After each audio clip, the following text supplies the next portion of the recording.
Hello అందరికీ welcome back our channel Adyasri vlogs. అందరు ఎలా ఉన్నారు? అందరు బాగున్నారా? నేనైతే చాలా బాగున్నాను. మీరు కూడా అందరు బాగుండాలని అయితే కోరుకుంటున్నాను. ఇంకా నా ఛానల్ ఫస్ట్ టైం ఎవరైతే చూస్తున్నారో ప్లీజ్ సబ్స్క్రైబ్ చేసుకొని పక్కనే ఉన్నటువంటి బెల్ ఐకాన్ అయితే క్లిక్ చేయండి. అప్పుడు నేను ఏ వీడియోస్ పోస్ట్ చేసినా కూడా మీకు నోటిఫికేషన్లో అయితే వస్తుందన్నమాట. ఇంకా టాపిక్ ఏంటి అనంటే, ఇది ఒక 2 డేస్ బ్యాక్ తీసిన వీడియో. మా బావ చెప్పకుండా అయితే ఫిషెస్ అయితే తీసుకొచ్చినాడు. ఎప్పుడైనా చెప్పే తీసుకొస్తాడు, కొన్ని చెప్పకుండా అయితే తీసుకొస్తాడనమాట. ఈరోజైతే చేపలు తీసుకొస్తాడని అయితే నేను ఎక్స్పెక్ట్ చేయలేదు అసలు. ఇంకెందుకు తీసుకొచ్చినాడో చెప్తాను. ఇంకా ఆ రోజైతే 2 డేస్ బ్యాక్ తీసిన వీడియో అన్నాను కదా. ఇంకా ఆ రోజైతే పిల్లలకిను బావకి అయితే లంచ్ బాక్స్ అయితే కర్రీకి అయితే ప్రిపేర్ చేసి పెట్టేసిన. ఇంకా నేను కూడా ఒక 2 ఎగ్స్ ఉంటే అయితే టమాటా కోడిగుడ్డు అయితే చేసుకుందామని అయితే ప్రిపేర్ చేసుకుంటున్నా. ఇంకా టమాటా కోడిగుడ్డు కర్రీ స్టవ్ పైన పెట్టేసి ఇంకా నేను లోపల పిల్లల్ని అయితే రెడీ చేపిస్తున్నాను. ఇంకా మా బావ కూడా స్నానానికి అయితే వెళ్ళిపోయినాడు అనమాట. ఇంకా నేను వీళ్ళని రెడీ చేపిస్తున్నాను కదా అని అయితే స్టవ్ పైన ఉన్న ఎగ్ కర్రీ అయితే చూడడం మర్చిపోయినాను. మొత్తం మాడిపోయింది. ఇంకా ఆ రోజు నేను నిమ్మకాయ పచ్చడి వేసుకున్నానని మా బావ నా కోసం ప్రేమతో నాకు ఇష్టమని చేపలు అయితే తీసుకొచ్చినాడు అనమాట. ఎప్పుడు చేపలు తీసుకొచ్చినా చాలా ఇష్టపడతాను నేను. మస్తు హ్యాపీగా ఫీల్ అవుతా. అంత ఇష్టం అనమాట ఫిషెస్ అంటే నాకు.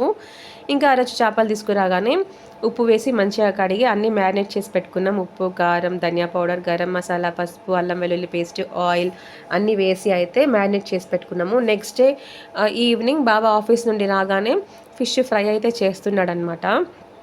మా బావకి ఫిష్ పులుసు అంటే ఎక్కువగా నచ్చదు. ఫిష్ ఫ్రై అంటేనే ఇష్టము. పులుసు ఎక్కువగా తినడు అనమాట. ఇంకా ఎప్పుడు ఫిషెస్ తెచ్చినా ఖచ్చితంగా ఫ్రైకి అయితే పీసెస్ అయితే పక్కన పెడతాము. ఇంకా నేనైతే కొన్ని అయితే పులుసు చేసుకున్నాను అనమాట. ఇక్కడ అయితే ఉప్పు సరిపోయిందా లేదా అని అయితే టెస్ట్ చేస్తున్నాడు. కానీ చాలా బాగున్నాయి. ఉప్పు, కారం అన్నీ పర్ఫెక్ట్గా సరిపోయినాయి అనమాట. ఇందులో కొంచెం కార్న్ఫ్లోర్ వేయడం వల్ల ఫిషెస్ అనేవి క్రిస్పీగా ఫ్రై అవుతాయి అనమాట. ఇంకా నేనైతే ఒక 2 తలకాయలు, ఒక 3 ముక్కలు, మళ్ళీ తోక ముక్కలు అంటారుగా, వాటితోనైతే నేను పులుసు అయితే చేసుకున్నాను.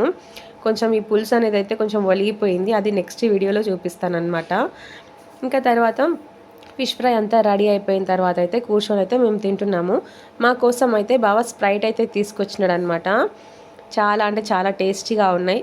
చాలా అంటే చాలా బాగున్నాయి. ఆ ఫిష్ పైన మంచిగా లెమన్ పిండుకొని మంచిగా ఏమంటారు ఆనియన్తో తింటుంటే చాలా బాగున్నాయి. మా పిల్లలు కూడా, మా పెద్ద పాపకి ఒక 2 ముక్కలు, మా చిన్న పాపకి ఒక 2 ఫిషెస్ అయితే తినిపించిన. చాలా జాగ్రత్తగా తినిపించేసిన. ఇక్కడ మా పిల్లలు చైర్స్ కొట్టుకుందాం మా మమ్మీ అని చెప్పి అయితే చైర్స్ కొట్టి అయితే స్ప్రైట్ అయితే తాగుతున్నాము. పిల్లలు కూడా చాలా సంతోషపడ్డారు ఫిష్ తెగానే. చాలా ఇష్టం మా పిల్లలకు కూడా ఫిష్ అంటే. ఇంకా వాళ్ళకి జాగ్రత్తగా చూసి అయితే పెట్టినాను అనమాట. తిన్నారు, మంచిగా ఇష్టంగా తిన్నారు. ఇంకా తర్వాత మా బావ కూడా తినేసాడు అనమాట. ఇంకా ఫిష్ ఫ్రై కర్రీ అంతా ప్రిపేర్ అయిపోయి తిన్న తర్వాత ఇంకా లాస్ట్లో అయితే మేము అన్నం కూడా తిన్నాము. అది వీడియో అయితే తీయలేదు. ఇది అనమాట వీడియో. మీకు ఎలా అనిపించిందో కామెంట్ చేయండి. నా వీడియోస్ నచ్చితే ప్లీజ్ లైక్, షేర్, సబ్స్క్రైబ్ చేసుకొని సపోర్ట్ చేయండి. లైక్ ఇవ్వండి. బాయ్.